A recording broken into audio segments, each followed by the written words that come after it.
Bismillahirrahmanirrahim. Assalamualaikum warahmatullahi wabarakatuh. Innal hamdalillah wassalatu wassalamu ala Rasulillah wa ala alihi wa ashabihi wa mawalah wala haula wala quwata illa billah, amma ba'd. Para pecinta ilmu dimanapun Anda berada, berjumpa lagi di kajian Kitab Ta'lim Al-Muta'allim. Kali ini kita akan mengkaji kelanjutan tentang pentingnya niat yang benar di dalam kita menuntut ilmu. Dalam kitab yang saya pegang ada pada halaman 10 di bagian bawah. Namun sebelumnya kita berdoa, Allahumma allimna ma yanfa'una wanfa'na bima 'allamtana wa zidna ilma innaka antal alimul hakim. Mudah-mudahan Allah Subhanahu wa taala senantiasa memberikan kepada kita pengajaran, mengajarkan kepada kita ilmu dan memberi kemanfaatan atas ilmu yang Allah ajarkan kepada kita, dan kita senantiasa diberi semangat untuk menambah ilmu dalam setiap hari. Baik, kita mulai membaca. Bismillahirrahmanirrahim. Wa yanwi bihi asyukra ala ni'matil aqli. Dan hendaklah orang yang menuntut ilmu itu berniat untuk mensyukuri nikmat akal, wasihatil badani, dan nikmat sehatnya badan. Wala yanwi bihi iqbalan nasi, dan hendaknya tidak meniatkan untuk mendapatkan sambutan dari manusia.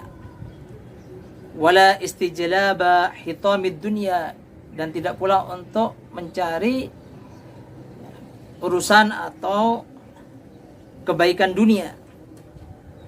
Wal karamata inda sultani, dan untuk mencari kemuliaan, kedudukan yang mulia di hadapan para penguasa. Wa ghairihi, dan lainnya.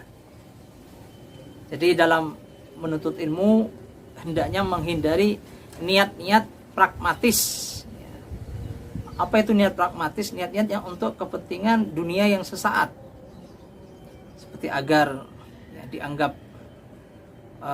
oleh manusia sebagai orang yang alim, atau mendapat banyak pengikut dan lain sebagainya. Juga tidak untuk kepentingan mencari keuntungan duniawi. Ketika kita menuntut ilmu, tujuannya pragmatis agar kita besok menjadi orang kaya. Lalu muncul pertanyaan, apa nggak boleh sama sekali? Kalau itu menjadi tujuan utama, tentu tidak boleh.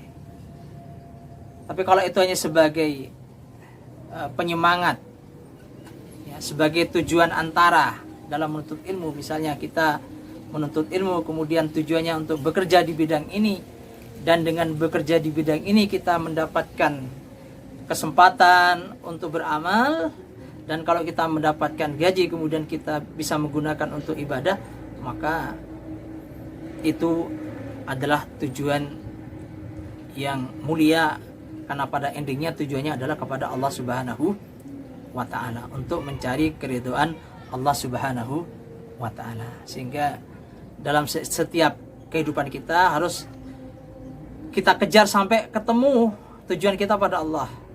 Misalnya kita pengen jadi dokter. Mengapa kita harus jadi dokter? Satu, misalnya dengan jadi dokter kita bisa membantu banyak orang, banyak manusia, dan dengan itu kita beramal melalui apa yang kita ahli di bidangnya dan apa yang jadi minat kita. Kemudian kalau umumnya dokter itu kaya, kemudian dengan kita bisa mendapatkan penghasilan yang besar dari menjadi dokter, kemudian kita gunakan untuk dakwah Islam, kita gunakan untuk memperkuat dakwah Islam dengan harta yang kita miliki. Maka itu sejatinya tujuan yang mulia, yaitu tujuan yang diridhai oleh Allah Subhanahu wa ta'ala, bukan hanya untuk kepentingan dunia. Wa qala Muhammad bin Al-Hasani rahimahullahu ta'ala, ya, Muhammad bin Hasan rahimahullahu ta'ala pernah berkata, "Lau kana an-nasu kulluhum abidi la'taqtuhum wa tabarra'tu an walaihim." Beliau pernah mengatakan, seandainya sekiranya semua manusia itu adalah hamba-hambaku, hamba sahaya maksudnya budak-budak ya, maka la'taqtuhum, niscaya aku akan memerdekakan mereka semua, wa tabarra'tu, dan aku melepas diri an walaihim, untuk menjadi wali mereka. Artinya tidak mengharapkan setelah memerdekakan bunda tidak mengharapkan mendapat warisan pun tidak, karena dalam Islam ada sebab mendapat warisan, diantaranya adalah tuan yang memerdekakan hamba sahaya, yaitu disebut dengan walaknya. Jadi Muhammad bin Hasan tidak menginginkan itu semua, tidak menginginkan sedikit pun tentang dunia itu. Wa man wajada ladzatal ilmi wal amali bihi, maka barang siapa yang mendapatkan lezatnya ilmu dan beramal dengan ilmu itu, falamma yarghab fi ma indan nas, ini alasannya, maka dia tidak akan menginginkan apa yang ada pada manusia. Jadi kecintaan kepada ilmu dan kelezatan ilmu inilah yang membuat seorang ulama seperti Muhammad bin Hasan itu menyatakan bahwa tidak menginginkan sedikit pun dari dunia ini, yang diinginkan adalah kecintaan dalam menuntut ilmu. Ansyadana asy-syaikhu al-imamu al-ajallu al-ustadu Qiwamuddin. Juga ansyadana telah bersenandung untuk kita asy-syaikhu al-imamu syekh al-imam al-ajalu al-ajal al-ustad Qiwamuddin, Ustad Qiwamuddin Hammad bin Ibrahim ibn Ismail, yaitu yang nama aslinya adalah Hammad bin Ibrahim bin Ismail As-Saffari Al-Ansari, imla'an li Abi Hanifah. Beliau menulis syair itu untuk Abu Hanifah rahimahullahu ta'ala, syi'ran, jadi sebuah syair. Apa syairnya? Man talabal ilma, barang siapa yang mencari ilmu lil ma'adi, untuk tujuan kehidupan akhirat, faza, maka dia akan beruntung, bifadlin, memperoleh keutamaan, minar rasyadi, berupa bimbingan atau petunjuk dari Allah Subhanahu wa ta'ala. Faya li khusrani talibihi, duhai betapa ruginya orang yang mencari ilmu, linaili fadli minal ibadi, hanya untuk memperoleh keutamaan atau kemuliaan dari hamba atau dari manusia. Inilah peringatan dari seorang ulama untuk kita para pencari ilmu, agar jangan sampai kita terjebak pada niat yang salah ketika kita mencari ilmu untuk mencari kemuliaan dunia. Dan ini fakta dalam kehidupan, apalagi di zaman sekarang, di zaman di mana manusia berada pada kungkungan materialisme dan pragmatisme, di mana banyak orang yang memang sejak mula mencari ilmu hanyalah untuk kepentingan kesuksesan dunia. Padahal para ulama telah banyak mengingatkan hal itu.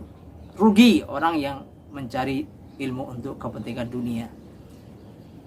Orang yang mencari ilmu untuk kepentingan akhirat akan mendapatkan suatu kemuliaan yang luar biasa. Apa itu? Faza bi fadlin minar rasyad. Dia akan memperoleh petunjuk, bimbingan dari Allah Subhanahu wa ta'ala. Dan bimbingan itu akan mengantarkan manusia menuju kebahagiaan yang hakiki, menuju kepada kesuksesan yang hakiki, yaitu tidak hanya di dunia dan tetapi sampai di kehidupan akhirat kelak. Pada kita tahu dunia itu hanyalah sementara, sedangkan akhirat adalah kehidupan yang abadi dan selama-lamanya. Allahumma illa idza talabal jaha, Allahumma illa kecuali idza talabal jaha, kalau seseorang itu berniat mencari kedudukan atau jabatan, lil amri bil ma'rufi, dalam rangka, dalam niatan untuk menegakkan amar ma'ruf, wan nahyi 'anil munkari, dan untuk mencegah kemungkaran, wa tanfidil haqqi, dan untuk melaksanakan kebenaran, wa ijazid dini, dan untuk menegakkan dan menguatkan serta memuliakan agama. Kalau itu tujuannya, maka diperbolehkan bagi orang-orang yang mencari ilmu untuk memiliki keinginan misalnya menjadi pejabat, karena melihat dengan jabatan itu bisa berbuat yang terbaik dan berbuat yang maslahat untuk kepentingan agama dan umat, maka di situ diperbolehkan. Jadi tidak secara mutlak orang tidak boleh menjadi pejabat atau mencari kedudukan dunia. Ketika kedudukan dunia itu menjadi wasilah untuk ketaatan kepada Allah dan untuk dakwah, maka itu diperbolehkan. Tentu di sini diperlukan kejernihan niat. Jangan sampai ketika awalnya niatnya untuk mencari kemaslahatan, tapi lupa akan niat itu, kemudian jatuh ke jurang yang sama dengan orang-orang yang celaka, yang jauh dari petunjuk Allah Subhanahu wa taala. La li nafsihi, jadi tidak untuk kepentingan dirinya, wa hawahu, dan tidak untuk kepentingan hawa nafsunya.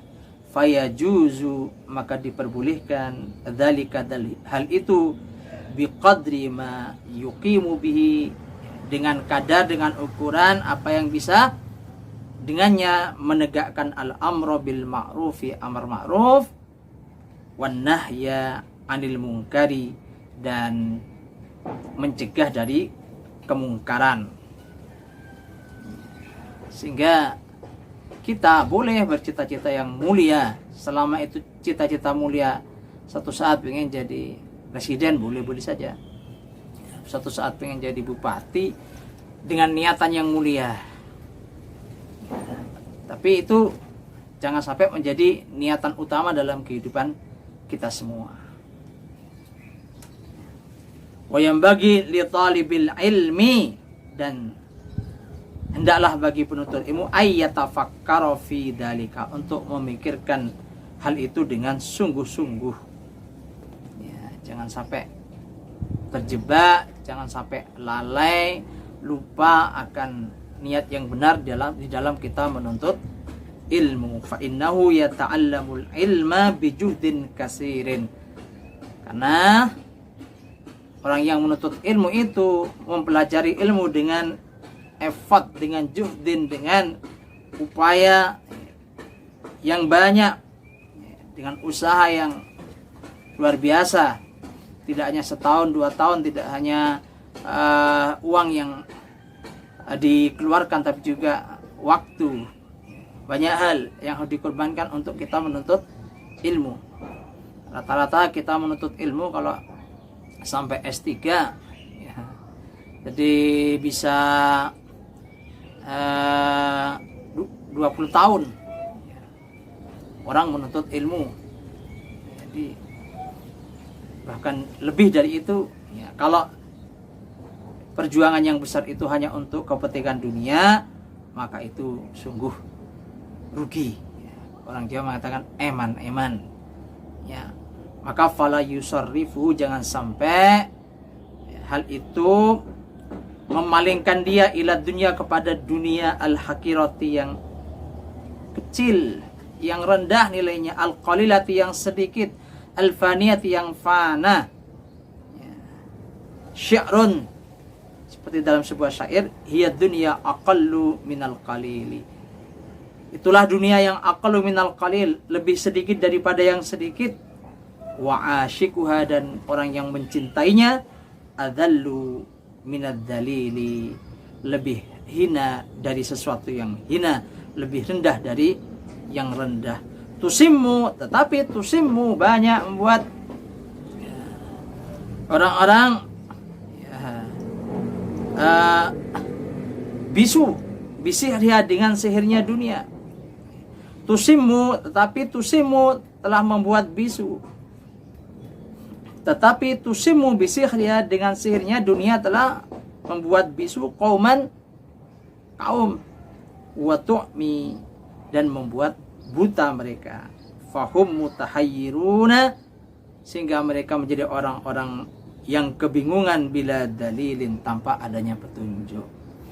Jadi dalam kehidupan, sehebat apapun dunia, ya, kita menjadi profesor, ya, mungkin doktornya berlapis-lapis, tapi kalau hanya untuk urusan dunia sangatlah rugi, karena ya seberapa toh kemuliaan hidup di dunia itu, ya, seberapa mulianya profesor doktor, seberapa lama dia menikmati kemuliaan itu, sangat sedikit sekali, sehingga jangan sampai dunia menjadi kita buta, lupa akan akhirat yang khairun, lebih baik, wa abqa, dan lebih abadi. Aqulu qouli hadza astaghfirullahaladzim. Assalamualaikum warahmatullahi wabarakatuh.